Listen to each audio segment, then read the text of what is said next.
आप किसी भी क्षेत्र विशेष में जा रहे हैं, चाहे वो फौज हो, आप डॉक्टर बनना चाह रहे हैं, आप इंजीनियर बनना चाह रहे हैं, आप एक सिविल ऑफिसर बनना चाह रहे हैं, व्हाटएवर, आप एक अच्छे जो है लॉयर बनना चाह रहे हैं, आप एक अच्छे सीए बनना चाह रहे हैं, लाइफ में कोई भी प्रोफेशन आप चुन रहे हैं, तो मुझे लगता है communication always played a vital role. The purpose to came here exactly मैं ये बताना चाहता हूँ कि सबसे पहले बात की we are going to introduce some activities in every week. कुछ ऐसी आप डिबेट, कुछ ऐसी एक्टिविटीज़ में पार्टिसिपेट करें जो थोड़ा सा कंपटीशन की भावना हो वहाँ पे, लाइक जहाँ पे टीम ए और टीम बी टाइप का निर्माण हो, वहाँ कैप्टन्स अपॉइंट किए जाएँ and we should have a proper task, जहाँ आपको टास्क 1 डे बिफोर अलॉट कर दिया जाए कि this is the task what exactly we are going to do tomorrow. Obviously उसके लिए जज भी होंगे जो आपको मार्किंग करेंगे, स्कोर देंगे, किस टीम ने अच्छा किया, किस टीम ने अच्छा नहीं किया, तो वो भी प्रॉस्पेक्ट है जिनको हम इंट्रोड्यूस करेंगे पूरा का पूरा। जब भी किसी डिफेंस के बैच में जाता हूँ, बच्चों से मुलाकात होती है तो सारे ही रोते हुए नज़र आते हैं कि सर थोड़ा सा इंग्लिश हमारा क्या है, वीक है। बट उसके लिए अगर एफर्ट्स की बात कर लो तो कोई एफर्ट्स करने को तैयार नहीं है। कोई भी चीज़ गड़बड़ है, कोई भी चीज़ आपका बेहतर नहीं है, तो उसके लिए उठिए, लगिए, प्रयास करिए, एफर्ट्स करिए, तब तो वो अच्छा होगा। क्योंकि बॉडी लैंग्वेज आप लाख बना ले रहे हो, बट उस बॉडी लैंग्वेज के साथ आपको अपने आप को अभिव्यक्त भी करना होता है, एक्सप्रेस भी करना होता है, और वो लैंग्वेज के ही माध्यम से हो सकता है, कम्युनिकेशन के ही माध्यम से हो सकता है। तो कम्युनिकेशन केवल एक चीज़ से नहीं मेंटेन हो जाता कि sir have a good communication. उसको चेक करने के अपने पैरामीटर्स भी हैं, जहाँ आपके एक्सेंट पे काम किया जाएगा, आपके प्रोनाउंसिएशन पार्ट पे काम किया जाएगा। एक लैंग्वेज एंड कम्युनिकेशन का आपके अंदर कमांड होना है, उतना ही ज़रूरी उस पर्टिकुलर विषय पे आपकी इन्फॉर्मेशन का भी होना ज़रूरी है। तो न्यूज़पेपर भी मैं हमेशा बोलता हूँ, पढ़ना एक एडिक्शन है। जिस दिन आपने आदत में ला लिया आपने और एक न्यूज़पेपर अपना कैरी करने लगे आपका बहुत कुछ बदल जाएगा बेटा। जानते हो बच्चा, किसी भी भाषा का जो जन्म है वो केवल एक ही वर्ड पे बेस्ड है, जिसको आप सीखते हो सेंटेंस के रूप में। किसके रूप में सीखते हो? Sentence is everything. और सेंटेंस अपने आप में 2 ही चीज़ से जन्म लेता है, एक उसके अंदर सेंस छिपा हुआ है, दूसरा टेंस छिपा हुआ है। और सोचो कितने बहादुर लोग होंगे यार, उस समय लिख के चले गए कि there are 5 type of sentences only. आप इसको मजाक समझते हैं क्या? इट्स वेरी इंपॉर्टेंट कि नेक्स्ट 3 मंथ 1 मंथ जितने लोग भी जिस जर्नी के लिए यहाँ पर जुड़े हुए हैं, उनका ओवरऑल जर्नी कैसे होगा, क्या क्या कॉन्सेप्ट होंगे, उन बातों को आपको समझना बहुत ज़रूरी है। एंड कितने इसमें डिफेंस एस्पिरेंट हैं, हाथ रेस करें, ठीक है, नीचे करें हाथ। और कितने सिविलियन हैं वो भी हाथ उठाएं। तो सिविलियन इन सेंस कि जो डिफेंस बैकग्राउंड से नहीं जुड़े हुए हैं, अलग तरह के प्रिपरेशन, अलग तरह की चीज़ में हैं, ठीक है। आप लोग क्यों तो डरे डरे हाथ उठा रहे हैं, आप भी उठा सकते हैं। हाँ, every entry and every career opportunity is always good. हर इंसान का अधिकार है अपने अनुसार अपने करियर को चुनना और उसके अनुसार मेहनत करना बच्चा। And second thing is that communication always played a vital role for everything. मुझे लगता है ये सब चीज़ के लिए सबसे महत्वपूर्ण है। आप किसी भी क्षेत्र विशेष में जा रहे हैं, चाहे वो फौज हो, आप डॉक्टर बनना चाह रहे हैं, आप इंजीनियर बनना चाह रहे हैं, आप एक सिविल ऑफिसर बनना चाह रहे हैं, व्हाटएवर, आप एक अच्छे जो है लॉयर बनना चाह रहे हैं, आप एक अच्छे सीए बनना चाह रहे हैं, लाइफ में कोई भी प्रोफेशन आप चुन रहे हैं, तो मुझे लगता है communication always played a vital role. क्योंकि आज के टाइम में कम्युनिकेशन का सबसे आसान माध्यम यही है, यही लैंग्वेज है जिससे हम अपनी कम्युनिकेशन को हमेशा क्या बनाते हैं, बेहतर बनाते हैं। The purpose to came here exactly मैं ये बताना चाहता हूँ कि सबसे पहले बात की we are going to introduce some activities in every week. Like जैसे अभी क्या है कि आप लर्निंग कर रहे हो, बट लर्निंग के साथ साथ ये भी ज़रूरी हो जाता है आपके लिए कि कुछ ऐसी आप डिबेट, कुछ ऐसी एक्टिविटीज़ में पार्टिसिपेट करें जो थोड़ा सा कंपटीशन की भावना हो वहाँ पे, लाइक जहाँ पे टीम ए और टीम बी टाइप का निर्माण हो, वहाँ कैप्टन्स अपॉइंट किए जाएँ and we should have a proper task, जहाँ आपको टास्क 1 डे बिफोर अलॉट कर दिया जाए कि this is the task what exactly we are going to do tomorrow. Obviously उसके लिए जज भी होंगे जो आपको मार्किंग करेंगे, स्कोर देंगे, किस टीम ने अच्छा किया, किस टीम ने अच्छा नहीं किया, तो वो भी प्रॉस्पेक्ट है जिनको हम इंट्रोड्यूस करेंगे पूरा का पूरा। बट इस देश में खराबी क्या है कि एक टाइम के बाद कम्युनिकेशन को फ्री कर दिया गया इस देश में। जहाँ भी जाओ, जहाँ जाओ, एक चीज़ लिखी रहती थी साथ में, फ्री। क्या लिखा रहता था? और फिर फ्री का जब वजूद जो होता है वो बड़ा खतरनाक होता है। फ्री कोई चीज़ होने पे वो फ्री ही हो जाती है परमानेंट। और इस तरह से देश के अंदर एक ग्राफ गिरना स्टार्ट हो गया। हर इंसान ये तो कहता है कि हमें अपनी लैंग्वेज को, अपने कम्युनिकेशन को, अपनी स्पीकिंग स्किल्स को इम्प्रूव करना चाहिए, बट उसके लिए करता कोई कुछ नहीं। जब भी किसी डिफेंस के बैच में जाता हूँ, बच्चों से मुलाकात होती है तो सारे ही रोते हुए नज़र आते हैं कि सर थोड़ा सा इंग्लिश हमारा क्या है, वीक है। बट उसके लिए अगर एफर्ट्स की बात कर लो तो कोई एफर्ट्स करने को तैयार नहीं है। कोई भी चीज़ गड़बड़ है, कोई भी चीज़ आपका बेहतर नहीं है तो उसके लिए उठिए, लगिए, प्रयास करिए, एफर्ट्स करिए, तब तो वो अच्छा होगा। आप कुछ करोगे ही नहीं, घर पे बैठे रहोगे और सोचोगे ऑटोमेटिक सारी चीज़ें सही हो जाएं, तो कैसे सही हो जाएंगे। Language learning is such a interesting thing. मुझे लगता है कि लाइफ में आप कुछ भी बनना चाहते हो, कुछ भी करना चाहते हो, दो ही चीज़ें सबसे अहम होती हैं। एक आपका है बॉडी लैंग्वेज और दूसरा है एक्सप्रेशन। क्योंकि बॉडी लैंग्वेज आप लाख बना ले रहे हो, बट उस बॉडी लैंग्वेज के साथ आपको अपने आप को अभिव्यक्त भी करना होता है, एक्सप्रेस भी करना होता है, और वो लैंग्वेज के ही माध्यम से हो सकता है, कम्युनिकेशन के ही माध्यम से हो सकता है। तो दोनों ही प्रोस्पेक्ट पे आपको अगर खुद को बेहतर करने का मौका मिलता है तो यहाँ मिलता है। लाइक आप कहते हैं कि सर हमारी पब्लिक स्पीकिंग कमज़ोर है, मैं ग्रुप में नहीं बोल पाता हूँ। अरे तो भाई पब्लिक स्पीकिंग में निकल के आओ ना, ग्रुप में आप बैठ करके पार्टिसिपेट करो ना। जब कुछ करोगे तब तो कुछ होगा। तो कोई कुछ करता नहीं है, और ये पूरे देश की कहानी है। बहुत कभी कभी इंटरनली मुझे दुख भी होता है इस बात को लेकर के, और ये मैं पूरा आपके माध्यम से कहना चाहता हूँ कि जो एक इस तरह का माइंड सेट किया जा रहा है ये बहुत गलत है। आई थिंक आप कुछ भी लाइफ में कर रहे हो, आप किसी भी कंपटीशन की तैयारी कर रहे हो, किसी भी चीज़ की प्रिपरेशन कर रहे हो, डिफेंस की कर रहे हो, सिविल की कर रहे हो, इंजीनियरिंग, कुछ भी कर रहे हो आप, प्लीज़ 1.5 आवर आप निकालिए अपने लाइफ के लिए। ये 1.5 घंटे बहुत महत्वपूर्ण हैं, और इन्होंने 1.5 आवर्स में जब आप बैठेंगे तो एक पॉजिटिव एनर्जी भी खुद के अंदर आती है। अच्छा भी लगता है कि हमने आज कुछ लीक से हट के सीखा। बाकी तो सब्जेक्टिव इन्फॉर्मेशन आप रोज़ ले रहे हैं, उसमें कोई नई बात नहीं है। I think you have a chance to work on your pronunciation. जब आप कम्युनिकेशन जैसी चीज़ों की बात करते हो तो कम्युनिकेशन केवल एक चीज़ से नहीं मेंटेन हो जाता कि sir I have a good communication. उसको चेक करने के अपने पैरामीटर्स भी हैं, जहाँ आपके एक्सेंट पे काम किया जाएगा, आपके प्रोनाउंसिएशन पार्ट पे काम किया जाएगा। बहुत सारे बच्चे हैं जो उस जगह से आते हैं जहाँ बहुत ज़्यादा इन्फ्लुएंस होता है बेटा MTI का और RTI का, that mean mother tongue influences हैं, रीजनल टंग इन्फ्लुएंसेस हैं। हमारी WPM बहुत हाई है, दैट मीन वर्ड पर मिनट जो हमारे एक्सप्रेशन की स्पीड है वो बहुत हाई है, उस पर भी काम करने की हमें ज़रूरत है। साथ ही साथ जो हमारी सेंटेंस फ्रेमिंग है, दैट मीन हमारा जो ग्रामेटिकल स्ट्रक्चर है वो हम आइडियली बोलते चले आ रहे हैं, बट यहाँ एक मौका मिलता है कि उसको हम ग्रामेटिकली भी करेक्ट कर पाएँ और जान पाएँ कि वाकई में इसका करेक्ट वर्जन क्या है। क्योंकि रॉन्ग वर्जन तो हम बोल ही रहे हैं और हमको पता भी नहीं कि हम बोल रहे हैं। I think somebody should be there to correct you. कुछ कोई है तो आपको करेक्ट करने के लिए, सही करने के लिए।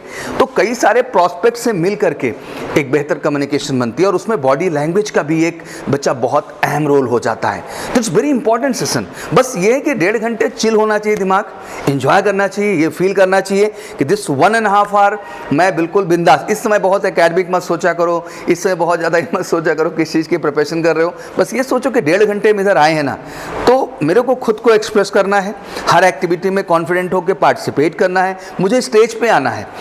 कम से कम कोशिश हो कि जिस तरह की एक्टिविटी नेक्स्ट डे के लिए शेड्यूल हो रही है उस तरह की एक्टिविटी के लिए बच्चा एटलीस्ट आप पहले से प्रिपेयर करो घर पे थोड़ा सा, जिससे आपका आत्मविश्वास क्या हो, अच्छा हो। कल भी जब मैं अक्सर बैठता हूँ तो मैं इस बात को बहुत स्ट्रांगली शेयर करता हूँ कि किसी भी विषय विशेष पे किसी भी टॉपिक पे खुद को एक्सप्रेस करने के लिए जितना ज़रूरी एक लैंग्वेज एंड कम्युनिकेशन का आपके अंदर कमांड होना है, उतना ही ज़रूरी उस पर्टिकुलर विषय पे आपके इन्फॉर्मेशन का भी होना ज़रूरी है। हमारा सबसे बड़ा प्रॉब्लम क्या है कि lot of time we came on the stage and we are not capable to speak a single line. Reason behind it, it's not because of only communication बच्चा, it's because of you don't have a knowledge about the topic जिसके लिए आप बोलने जा रहे हो। आपको उस टॉपिक को लेकर इन्फॉर्मेशन ही नहीं है कोई, तो इन्फॉर्मेशन होगी तभी एक्सप्रेशन होएगा। तो थोड़ा सा खुद को अपग्रेड भी करो। आप जिस तरह के करियर प्रोस्पेक्ट के लिए जा रहे हो, आप में जनरल अवेयरनेस का हमेशा सेंस होना चाहिए। एटलीस्ट एक न्यूज़पेपर इंग्लिश का कैरी करो। हम करें यार फॉर्मेलिटी करो, ज़िंदगी में इतनी सारी इन्वेस्टमेंट होती हैं, हाँ कि डेली 5-10 रुपए का एक पेपर आ जाए इंग्लिश जो है न्यूज़पेपर, तो क्या बुराई है। एटलीस्ट हम कह रहे हैं हेडिंग्स पढ़ो यार, पहले कुछ नहीं समझ में आता है तो हेडिंग के बाद जिस इंटरेस्टिंग न्यूज़ को आप लाइक करते हैं उस न्यूज़ को जाके पढ़ने का कोशिश करिए। फिर धीरे धीरे कहते हैं जैसे बुराई का एडिक्शन होता है लाइफ में, बुराई का एडिक्शन होता नहीं, वैसे वो तो खुद ही पड़ जाता है उसमें, क्योंकि मज़ा आता है। सोना एडिक्शन नहीं है, ये सोना अपने आप मज़ा आता है तो हमें रोज़ करने में वो अच्छा लगता है। घूमना एडिक्शन नहीं है, वो ऑटोमेटिक अच्छा लगता है, उसमें कुछ करना तो पड़ता नहीं है, तो वो चीज़ हो जाती है। तो न्यूज़पेपर भी मैं हमेशा बोलता हूँ पढ़ना एक एडिक्शन है। जिस दिन आपने आदत में ला लिया आपने और एक न्यूज़पेपर अपना कैरी करने लगे आप, आपका बहुत कुछ बदल जाएगा बेटा। आप अच्छे अच्छे वर्ड पार्ट से अवेयर होंगे, इंटरेस्टिंग सेंटेंसेस आएंगे, जिनको देखेंगे, जिनके स्ट्रक्चर्स को देखेंगे तो आपको बहुत अच्छा लगेगा कि आखिर सर इसमें किस तरह के रूल या कॉन्सेप्ट यूज़ हो रहे हैं। आप बहुत सारी चीज़ों से अपडेटेड होंगे जो कि करंट न्यूज़ चल रही है। एक सिंपल सा मुद्दा है कि अगर आज करंट में आपसे रूस एंड यूक्रेन इशू पे बात करना चाहूँ तो आपको क्या लगता है कि रूस एंड यूक्रेन इशू पे आपका नज़रिया इस बात पे डिपेंड करेगा कि आपका कम्युनिकेशन अच्छा है कि नहीं है? नहीं, ये इस बात पर डिपेंड करेगा कि उस मुद्दे पे आपकी नज़र है कि नहीं, आप अपडेटेड हैं कि नहीं, आप इन्फॉर्म्ड हैं कि नहीं हैं, ठीक है ना। और ये कोई आके बाहर से नहीं करेगा। And the news channel is not a way, you have only option newspaper, या न्यूज़पेपर भी नहीं कर पाते हो बच्चा तो आजकल डिजिटल का ज़माना है, you have your mobile phone your hands, lot of online news channels you have, बहुत सारे ऑनलाइन न्यूज़ चैनल्स हैं, बहुत सारे ब्लॉगर्स हैं जो इन मुद्दों पे कंटिन्यूस तरीके से अपडेट करते हैं चीज़ों को। तो वहाँ पे भी जाके आपके अंदर पढ़ने का नेचर होना चाहिए, और जिस दिन आप पढ़ने लगोगे ऑटोमेटिक आप में कॉन्फिडेंस आएगा और आपको लगेगा कि हर विषय पे सर मैं बोलने में कैपेबल हूँ और अपने विचार कॉन्फिडेंट तरीके से क्या कर सकता हूँ बच्चा, रख सकता हूँ। बट नहीं अपडेटेड हैं तो नहीं बोल पाएंगे आप। और मुद्दे तो पूछे जाएंगे, आप किसी भी इंटरव्यू में हैं, किसी भी जगह जा रहे हैं तो आपसे जो भी सिचुएशन चल रही है करंट, उनके स्टेटस तो आपसे पूछे जाएंगे, आप उससे बच के नहीं जा सकते।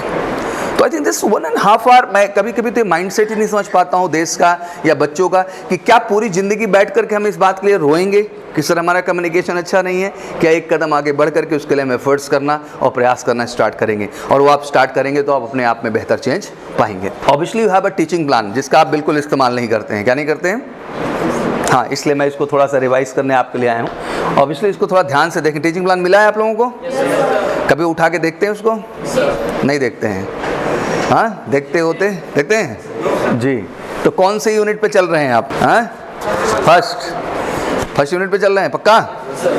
इतना डाउट में हो तो इससे क्लियर हो रहा है कि कितना तुम देख रहे हो। हाँ, चलिए कोई बात नहीं, टीचिंग प्लान को ध्यान से देखिए। टीचिंग प्लान का असल में सब्जेक्टिव चीज़ें होती हैं तो ये सच है कि उनका एक ऑर्डर होता है, उस ऑर्डर के हिसाब से चीज़ों को पढ़ना होता है। बट जब इस तरह के पर्सनैलिटी ट्रेट्स डेवलपमेंट की बात आती है तो उसका ऑर्डर नहीं होता, उसमें एक्टिविटीज़ होती हैं। तो ऑब्वियसली उन्हीं एक्टिविटीज़ को क्रमबद्ध तरीके से डिफाइन किया गया। बट इन सब के बावजूद आपका हर महीने रूल के हिसाब से कि यार यूनिट टेस्ट होना बहुत ज़रूरी है।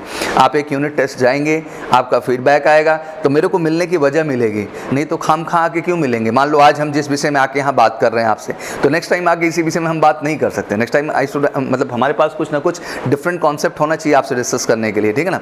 तो एटलीस्ट कुछ ग्रामर पे भी पकड़ बन जाए तो अच्छी बात है। हाँ, स्ट्रक्चर्स भी कुछ सीख लें तो अच्छी बात है। एक तो सिंपल मैं ये वर्जन रख रहा हूँ अल्मेट, और I am going to talk about the genuine sentences जो आप रोज़मर्रा की ज़िंदगी में इस्तेमाल करते हैं। इसलिए बच्चों को एक हमेशा बड़ा बेहतर फार्मूला देता हूँ ज़िंदगी का, and I just follow that and that's why I am sharing with all of you. और मैं हमेशा शेयर इसीलिए करता हूँ क्योंकि मैंने उस फार्मूले को ज़िंदगी में फॉलो किया है, ठीक है ना। एक हिंदी मीडियम छात्र होने की वजह से वो सिंपल फार्मूला ये था कि मेरे पास 2 मोटे मोटे रजिस्टर थे। एक मेरा वकैब का कलेक्शन था और एक सेंटेंसेस का कलेक्शन था। मतलब एक में शब्दों का संग्रह मैंने बनाया था और एक में जो है वाक्यों का संग्रह हमने बनाया, ठीक है ना। जिसमें शब्द वो होते थे जो रोज़मर्रा की ज़िंदगी में इस्तेमाल करता था। किसी भी तरह का शब्द जो मैं रोज़ डेली रूटीन्स में अपने एक्सप्रेस करता था, बोलता था, उनका मैं एक कलेक्शन बनाता था और फाइंड आउट करता था उन सब का इंग्लिश मेरे को आता है कि नहीं आता है, उनकी इंग्लिश मीनिंग मेरे को समझ में आती है कि नहीं आती है। एक अच्छी खासी सेल्फ डिक्शनरी क्रिएट हुई जहाँ मेरे को ये आत्मविश्वास अंदर से आया यार कि मैं तो सारे ही वर्ड्स जानता हूँ, अब मुझे उनको सेंटेंसेस में फ्रेम करके इस्तेमाल करना है।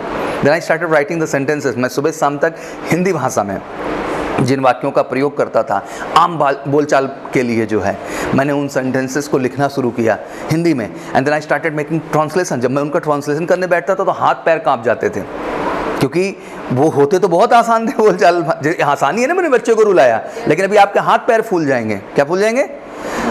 मतलब सांस बंद हो जाएगी इसका ट्रांसलेशन करने आप जाएंगे तो। है तो बहुत सिंपल, ऐसा भी नहीं कि जबान पे नहीं आ रहे होंगे सेंटेंसेस, बट उसके बाद भी इसको स्ट्रक्चर्ड कर पाने की क्षमता आपके अंदर नहीं है। सारा गेम सिंपल रूल का है। This is the game of causative verbs. Causative verb में 2 केसेस बनते हैं, active and passive. Active version में जो आता है बच्चा आपके पास मेक एंड कॉज होता है, और पैसिव में जो आता है बच्चा गेट और हैव होता है आपका, ठीक है ना।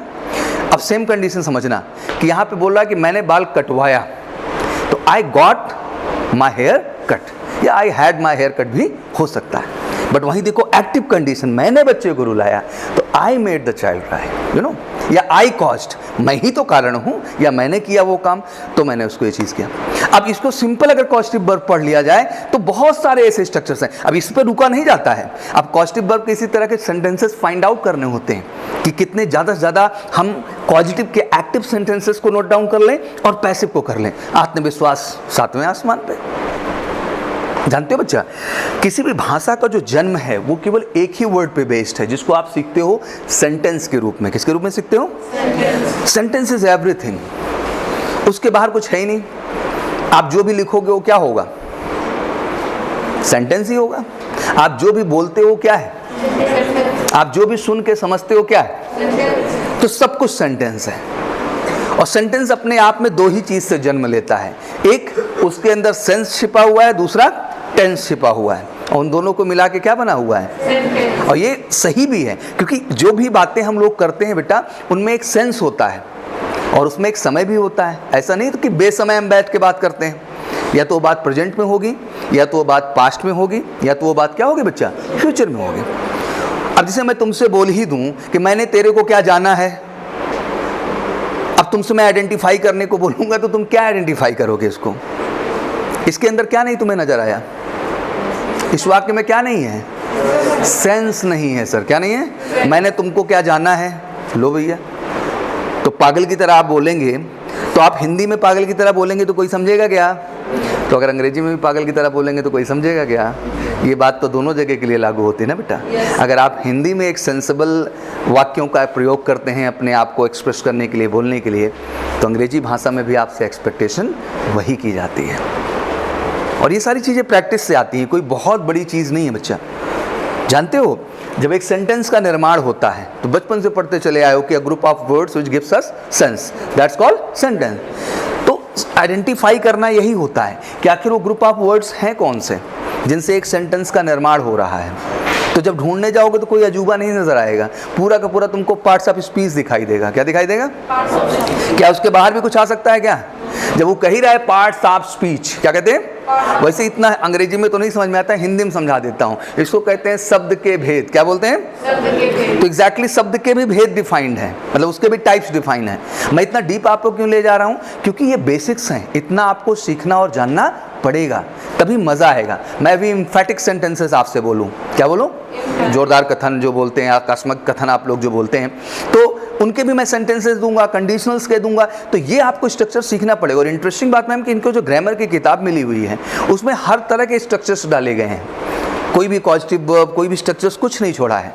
हाँ, ये सच है कि lot of time people express like that there is no use of grammar in English speaking. There is nothing like that. अगर आप अच्छे से ग्रामर यूज करके बोल भी देंगे तो क्या क्राइम हो जाएगा क्या उससे? गलत बोलना थोड़ी ना काबिलियत, सही बोलना काबिलियत है। तो इस तरीके से एक अनपढ़ भी अंग्रेजी बोल रहा है, बट आप पढ़े लिखे हैं तो आपसे एक्सपेक्टेशन की जाती है कि आप एक स्किल्ड एक्सप्रेशन दें, करेक्ट वर्जन में जाके बोलने की कोशिश करें। नहीं तो फिर वही होगा, तेरे को मैंने को क्या जाना है, और समझ लो, बाकी बात क्या कर लो, समझ लो हम क्या कहना चाहते हैं भावनात्मक तौर पे। This is not a way. You need to learn the structures, और ये चीज़ें भी होनी चाहिए। मैं इसलिए बोल रहा हूँ कि कल को जब मैम यूनिट टेस्ट इनके कंडक्ट होंगे, कुछ सीखे भी ये। अगर इनके पास इस दौरान दो चीज़ तो इनके पास होनी ही चाहिए मैम, एक सेंटेंस स्ट्रक्चर्स की पूरी मतलब नोट्स होनी चाहिए, और एक वोकैब का इनका अपना होना चाहिए। इतना भी दो निर्माण नहीं हो पाया तो फिर आप ख़त्म आदमी हैं। फिर आप समझ लो आपके पास बैकअप में कुछ नहीं है, आपके पास कोई स्ट्रॉन्ग पॉइंट नहीं। और ये दो चीज़ें अगर ऑनेस्टली आपने प्रिपेयर कर डाली, सारी स्ट्रक्चर सीखो, बहुत मज़ा आता है। अगर हम मे का इस्तेमाल सीखने जा रहे हैं, किसका इस्तेमाल सीखने जा रहे हैं? मे का। तो मे का हमें हर तरह से इस्तेमाल समझना है कि मे कहाँ होता है। क्या केवल मे परमिशन जो है सीकिंग में या गिविंग में भी इस्तेमाल होता है क्या? इन सेंस ऑफ ऑर्डर भी इस्तेमाल होता है क्या? विश एंड डिज़ायर भी इस्तेमाल होता है क्या? फ्यूचर या पास्ट पॉसिबिलिटी के लिए जो है या प्रेजेंट पॉसिबिलिटी के लिए भी इस्तेमाल होता है क्या सर? या किसी भी कंडीशंस के लिए, जैसे इनफॉर्मल रिक्वेस्ट के लिए भी इस्तेमाल होता है क्या सर? पर्पजेज के लिए भी इस्तेमाल होता है क्या सर? जब जाओगे सीखने तो बहुत मजा आएगा, देखोगे कि मे में ही कितना, जिसने कंडीशनल्स आप सीखने जाते हो वो 4 वर्जन में बांटे जाएंगे, और सबको सीखना आपको चाहिए। जैसे दो चीज होती है ना बेटा कि दो कंडीशन है, एक है आई एम टू गो, एक है आई हैव टू गो, तो दोनों में डिफरेंस क्रिएट होता है ना। क्या डिफरेंस आता है? एक विशिंग मॉडल है तो दूसरा क्या है? कंपल्सिव मॉडल है। तो वो भी सीखने जाओगे तभी तो सीखोगे, नहीं सीखोगे नहीं जिंदगी में, स्ट्रक्चर से नहीं डेवलप होंगे अपने अंदर।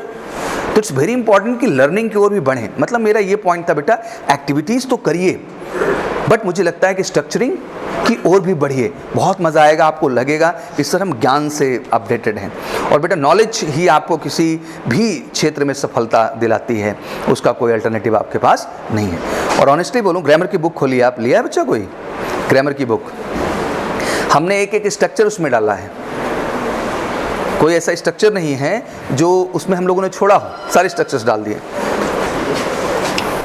इसमें। बेटा आप जब जाएंगे तो भैया पूरा जब यहाँ शुरू करेंगे तो एक एक चीज़, मतलब ऐसा कोई रूल या कोई ऐसा स्ट्रक्चर नहीं है जो इसके अंतर्गत ना डाला गया। मतलब लाइन से सारे स्ट्रक्चर 35, स्ट्रक्चर 34, मतलब हर तरह की जो वाक्य। और ये ऐसे नहीं बोल रहा हूँ मैं तुमको, इसको जब स्ट्रक्चर्स हम लोगों ने रेडी किया, तैयार किया, तो इसमें बेसिक ये था कि मैंने कहा जो मैंने डायरी तैयार की अपनी, क्योंकि मैंने अपने बोलचाल भाषा के वाक्य लिखे जो मैं रोज़मर्रा की ज़िंदगी में इस्तेमाल करता था। अब मैंने उसको लिखा है तो क्या बताऊँ, मुझे इच्छा नहीं होनी चाहिए कि मैं उसका ट्रांसलेशन करूँ जाके। इवन आपकी होनी चाहिए यार, जब आप उस हिंदी बोले गए वाक्य को ईमानदारी से आप इंग्लिश ट्रांसलेशन करोगे उस चीज़ का, आप मुझे ऑनेस्टली बताओ आपके अंदर क्षमता आएगी कि नहीं उनको इस्तेमाल करने की? तो just you have in your hand, आपका पावर आपके हाथ में है, तो just go ahead with that, उसके साथ जाओ। ये जितने स्ट्रक्चर्स इसके अंदर दिए गए हैं, एक एक स्ट्रक्चर सीखो, और सब बहुत आसान भाषा में लिखे गए हैं, एग्जाम्पल भी आसान भाषा में दिए गए हैं, आपको पढ़ के मज़ा आएगा। ऐसा नहीं है कि इसको कोई पढ़ाएगा तभी आप समझ सकते हैं, आप में स्वयं में भी क्षमता है इस चीज़ को अंडरस्टैंड कर पाने का और कर पाने का। ठीक है बच्चा, तो ये ध्यान रखिए। तो I was talking about the teaching plan, तो दैट्स रियली वेरी इंपॉर्टेंट, ये इसी पे बेस्ड है, बट इसीलिए इसका फॉलो थोड़ा सा, ठीक है, कंसंट्रेशन से भी मैं डिस्कस करूंगा। मैं चाहूँगा कि आपका हर महीने एक प्रॉपर यूनिट टेस्ट भी हो बच्चा। और वीकली सर से भी मैं बात कर रहा था, गौरव सर से, कि वीकली एक्टिविटीज़ को ही बच्चा हम आपके यहाँ इंट्रोड्यूस करें भैया, जिसमें कुछ डिबेट टाइप की एक्टिविटीज़ हुई या जीडी टाइप की एक्टिविटीज़ हुई, ठीक है ना, लेक्चरेट टाइप की एक्टिविटीज़ हुई, इनको थोड़ा हम इंट्रोड्यूस करेंगे आपका, जिससे कि उसमें आपको मार्किंग मिले, स्कोर मिले कि इस महीने ओरल एक्टिविटी में जो है कैसा आपका परफॉर्मेंस रहा और क्या आपका स्कोर रहा। बाकी रिटर्न का तो हर महीने यूनिट टेस्ट के माध्यम से आपका आइडेंटिफाइड हो ही जाएगा बच्चा।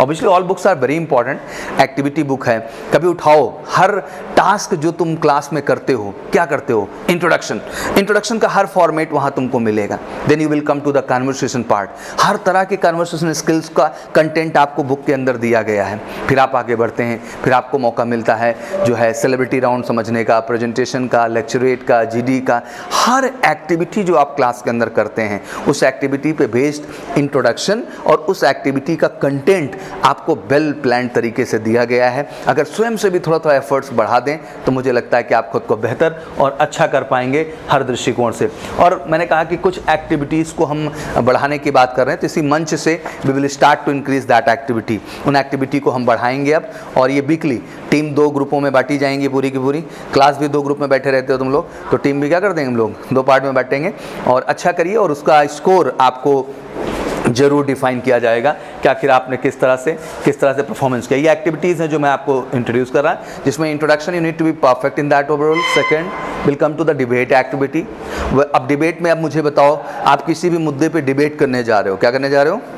अब डिबेट करने के लिए पहले अंग्रेजी के पहले content, once you have information about the topic, तभी तो। अब जैसे फॉर एग्जाम्पल आप रिजर्वेशन मुद्दे पे बात करने जा रहे हैं, आई थिंक अहम मुद्दा है, और आज आज़ादी के इतने साल बाद मुझे लगता है कि इन मुद्दों पे भी बात होना ज़रूरी है। बट दोनों ही नज़रिया है, आप ऐसा नहीं कि केवल फार हो सकते हैं, ऐसा नहीं कि आप केवल अगेंस्ट हो सकते हैं, आपका अपना भी नज़रिया उस पर क्या हो सकता है बच्चा, हो सकता है। लेकिन ये नज़रिया बताने के लिए आपको जब से भीमराव अंबेडकर जी ने इस देश में इस कॉन्सेप्ट को फ्रेम किया, किस विजन से फ्रेम किया, उसको फ्रेम करने के बाद हर 10 साल में क्यों इसको एक्सटेंड किया गया, इसके पॉलिटिकल प्रिविलेजेस क्या निकल के आ रहे हैं, या आम जनता को कितना बेनिफिट है, क्या बहुत सारे पहलू हैं। अब तुम क्या सोचोगे पहलू बैठे बैठे आपके अंदर समा जाएंगे? नहीं, किसी का भी ओपिनियन रिजर्वेशन के मुद्दे पे जाके आप फॉर एंड अगेंस्ट डिजिटली भी फाइंड आउट कर लो तो आपको 10 लोगों का ओपिनियन देखने को मिलेगा। जब आप उसको पढ़ेंगे, सुनेंगे, तो ऑटोमेटिक आपका भी एक नज़रिया क्या होगा बच्चा, बनेगा। और यही नज़रिया एक ऑफिसर का होता है, एक जो है लीडर का होता है। Then we come to the presentation part, will give you the several topics. Presentation is equal to like lecturette activity in the defence forces for the SSB point of view. तो आपको इसका भी मौका मिलेगा जहाँ एक पर्टिकुलर टॉपिक्स पे आपको अपना नजरिया, अपना ओपिनियन बेटा आइडेंटिफाई करना होगा। Obviously will go for the interview techniques too, and group discussion part हमें इंट्रोड्यूस करेंगे on the several topics, and obviously I will come for the open session. तो जो एक्टिविटी है कुछ इस तरह से आपका हम इंट्रोड्यूस करेंगे पूरा का पूरा, ठीक है। And second thing is that जितने भी यहाँ फौज वाले बच्चे हैं, महीने में एक दिन हम स्पेशल एक्टिविटी करते हैं ग्राउंड पे। कहाँ पे करते हैं? जैसे इस बार 1 मई को हम कर रहे हैं, जिसमें 2 टेस्ट इंट्रोड्यूस किए जाते हैं। नॉन कमीशन कैटेगरी जो बच्चे होते हैं उनके लिए पीएफटी मैंडेटरी है, जहाँ 1.6 किलोमीटर रेस भी है, पुशअप्स भी है, स्क्वाट्स भी है और सिटअप्स भी है। बट साथ ही साथ आपके 2 टेस्ट और इंट्रोड्यूस किए जाते हैं, adaptability test 1 and adaptability test 2, जिसको नॉन कमीशनल कैटेगरी में एयरफोर्स की भाषा में एसआरटी और जीडी कहा जाता है। To get the proper questionnaire of SRT is around 45 questions. उस 45 एसआरटी के क्वेश्चन में some question related to reasoning too, then you need to submit the OMR sheet for that, and after that will take you on the another session that's called GD. उसमें पूरा campus का बच्चा आता है, तो उस group में बोलना, बैठना, उससे आपका आत्मविश्वास बहुत अच्छा होगा, आपको बढ़िया लगेगा। ये तो नॉन कमीशन का रहा। कमीशन का भी सेम कॉन्सेप्ट है। कमीशन को भी रेस हमने मैंडेटरी कर रखी है। भले वो कहते हैं कि हमारे यहाँ रेस नहीं होती है, बट उससे हमें कोई मतलब नहीं है। रेस में आपको भी पार्टिसिपेट करना पड़ेगा। That mean you also need to go for the 1.6। फौजी बनने जा रहे हो, इतना भी जज्बा तुम्हारे अंदर नहीं तो काहे का, क्या मतलब निकला उसका। तो 1.6 किलोमीटर का रेस बच्चा, push up, squat and sit ups commission के लिए भी रहेगा, और साथ ही आपका पूरा BST कंडक्ट किया जाता है। That mean basic screening test. उसके अंतर्गत प्रॉपर आपका OIR टेस्ट कंडक्ट होगा, जो कि OMR पे बेस्ड होगा भैया, और साथ ही साथ आपको एक हेजी पिक्चर वहाँ पे दिखाई जाएगी। Then you need to write a proper story and then you come for the narration and the discussion in the group, and it's very nice. वो बहुत अच्छा लगता है। सुबह सुबह एक अलग तरह का माहौल होता है, and it's very positive vibe and good energy there. तो इस 1 मई को ही शेड्यूल किया गया है, तो आप सब भी उस एक्टिविटी में ज़रूर आएँ, सबको मौका मिलता है। एंड उसके लिए सिंपल मेजर कलसी क्लासेस के वेबसाइट पर जाना होगा आपको, वहाँ लिखा होगा फेज़ 2। फौज के अंदर सिलेक्शन जो होते हैं वो 3 फेज के होते हैं। कितने फेज के होते हैं बच्चे? The phase 1 is written examination, हाँ, but there is a lot of direct entry, for that no written examination, but the phase 1 is a written examination. Phase 2 is all about your physical efficiency test, physical standard test, and that GD and SRT adaptability test 1 and test 2 for the non-commission, and for the commission is the SSB. Phase 2 उनका ये होता है, and the phase 3 is equal for everyone. Is that medical? वो पूरा का पूरा medical का journey होता है। तो please come in this activity, अच्छा लगेगा। एक एडमिट कार्ड प्रॉपर जनरेट करना पड़ेगा इसके लिए। वेबसाइट पे जाइए, फेज़ 2 मॉक टेस्ट फेज़ 2 लिखा होगा, खट से क्लिक करिए, 1 मई की डेट आएगी। आप यहाँ के बच्चे हैं तो आपको कुछ करना ही नहीं है, केवल आपसे इनरोलमेंट नंबर मांगेगा वो, ठीक है ना। आपने जैसे सबमिट करना है, आपका डिटेल ऑटोमेटिक वो फिच कर लेगा, जो पहले से डिटेल आपकी हमारे सिस्टम के अंदर होती है। तो उसके बाद आपको वहाँ से जाकर के एक पर्टिकुलर पॉइंट पे एडमिट कार्ड डाउनलोड मार देना है। जैसे एडमिट कार्ड डाउन प्रिंट मारेंगे, आपका एडमिट कार्ड आपके पास आ जाएगा, लोकेशन आ जाएगा। न्यू कैंट में लोकेशन है जहाँ बच्चे जाते हैं, that is the Bharat scout guide, NCC headquarter के जस्ट सामने है लोकेशन। तो वहीं पे सबको रिपोर्ट करना होगा। तो प्लीज़ अपना अपना एडमिट कार्ड बेटा कर लीजिएगा, आइएगा, अच्छा लगेगा। तो एवरी संडे भी just make plan like this, ये प्लान किए हैं जो हम पूरा पूरा सेटअप यहाँ पे आपका लेके प्रॉपर ढंग से चलेंगे। तो दिस इज़ ऑल अबाउट, ठीक है ना। एंड सोशल मीडिया प्लेटफॉर्म से भी अटैच रहा करिए, क्योंकि lot of things we do on the YouTube related to communication session. Communication को लेकर बहुत सारी चीज़ें हम सोशल मीडिया प्लेटफॉर्म पे भी करते हैं, तो उनसे भी आप अटैच रह सकते हैं बढ़िया करने के लिए। तो 2-3 चीज़ें आज जो अहम थी मैं आपको कहना चाह रहा था, and that's why I just want to meet you, because हर महीने अब ओपन सेशन में मुलाकात होगी, तो ऑब्वियसली कुछ एक्टिविटीज़ भी आपके देखने को मेरे को मौका मिलेगा, और जो आपके स्कोर रहेंगे, जो भी आप एक्टिविटीज़ किए होंगे और टेस्ट का जो रिपोर्ट्स होगा, both in my hand. But finally यही सजेस्ट करूंगा भाई कि 2 रजिस्टर बना लो यार। yes. ये आपकी ताकत होगी। किसकी ताकत होगी? And you really feel proud after a month. आपको ऐसा लगेगा सर अभी तो मतलब अलग लेवल पे हम हैं सर, और हम बिल्कुल आपसे घबराएंगे लोग, जैसे हम लोगों से घबराए। पहले हम छोटे थे, अभी तो कल्चर चेंज हो गया। I just came from that era, तो मैंने वो सब चीज़ बदली ज़िंदगी में। तो पहले हम लोग बैग टांगे दिन भर घूमते रहते थे और टीचर को ढूंढते रहते, सर इसका सवाल क्या कर दीजिए, सर लोग भगा दिया करते थे, ठीक है ना। आई चेंज द कॉन्सेप्ट, अभी सर लोग आपके पीछे रहते हैं, अब आप लोगों के पास डाउट नहीं रहता है। पहले बच्चे कभी कभी मुझे लगता है कि बहुत फोकस्ड पढ़ाई हुआ करती थी, अभी वो फोकस कहीं ना कहीं बच्चा कम हो गया है, to be very honest I am telling you. क्योंकि हमारे पास तो मोबाइल ये सब तो था ही नहीं, जो भी था किताबें थी और उसी में दुनिया तलाशना और उसी में रहना, तो उसी में मज़ा भी आता था और बड़ा मज़ेदार है। कितना भी मोबाइल आ जाए, कुछ भी आ जाए, बट आज भी इसका कोई अल्टरनेटिव नहीं है। ये सुकून है, ये अलग एहसास है।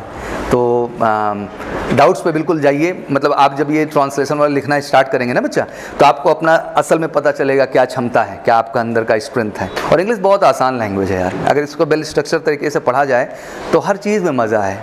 और सोचो कितने बहादुर लोग होंगे यार, उस समय लिख के चले गए कि there are 5 type of sentences only. आप इसको मजाक समझते हैं क्या?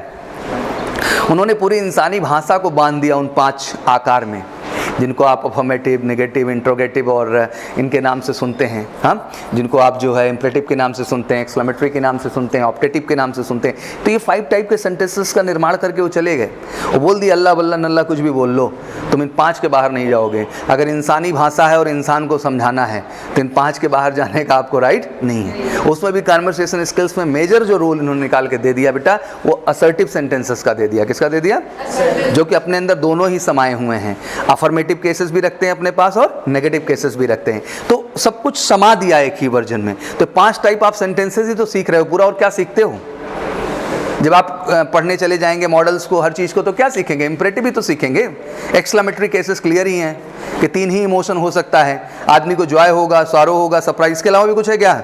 है ना, न्यूट्रल, जो अब आजकल समाज रहने लगा है ज़्यादातर टाइम। हाँ, कोई रिएक्शन नहीं देंगे हम ना दुखी हैं, ना सुखी हैं, ना सरप्राइज हैं, ना मेरे पास वाव है, ना मेरे पास आहा है, ना लॉस है, बस मस्त है, ठीक है, जो भी है सब क्या है, बढ़िया है। तो ऐसा नहीं होगा। You just need to change the pattern. आपको बहुत कुछ बदलने की ज़रूरत है। आज से 2 रजिस्टर बन जाएगा भाई, प्रॉपर तरीके से लिखो। जब नेक्स्ट टाइम मुलाकात होगी तो दिखना चाहिए आपका डिक्शनरी। मैं आऊँगा तो स्पेशली वो 2 रजिस्टर लेके आप आएंगे, ठीक है ना। तो जस्ट वांट टू सी कि आपने वाकई में ईमानदारी से क्या किया। फिर सर लोग को ढूंढते रहिएगा, सर इसका ट्रांसलेशन बता दीजिए, सर इसका ट्रांसलेशन बता दीजिए। फिर धीरे धीरे आपका आत्मविश्वास अच्छा हो जाएगा। ठीक है बच्चा, मेहनत करिए। क्या करिए बच्चा? जब आप मेहनत करने का सोच लेते हैं तो आपके जीवन से प्रश्न खत्म हो जाते हैं।